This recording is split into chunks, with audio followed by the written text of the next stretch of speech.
নমস্কার প্রিয় দর্শক বন্ধুরা, আশা করি সবাই ভালো আছেন। আমার পাঁচমিশালি রান্নাঘরে আপনাদের সকলকে স্বাগত। আমার আজকের রেসিপি আদার লাড্ডু।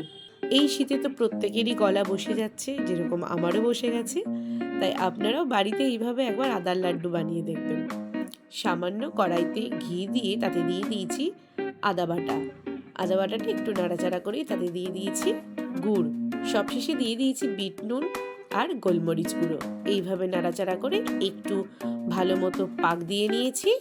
এরপর গরম থাকতেই হাতের সাহায্যে গোল গোল করে লাড্ডু বানিয়ে নিয়েছি। আর ওপরে লাগিয়ে নিয়েছি চিনির গুঁড়ো, যাতে খেতে একটু মিষ্টি মিষ্টি লাগে। আপনারাও বাড়িতে এইভাবে একবার বানিয়ে খেয়ে দেখুন, খেতেও ভালো লাগে আর ভীষণ উপকারী শীতকালে। ভিডিওটি ভালো লাগলে লাইক কমেন্ট শেয়ার করতে একদম ভুলবেন না, আর অবশ্যই আমার চ্যানেলটিকে সাবস্ক্রাইব করে দেবেন। দেখা হচ্ছে পরের ভিডিওতে। ততদিন ভালো থাকবেন, সুস্থ থাকবেন।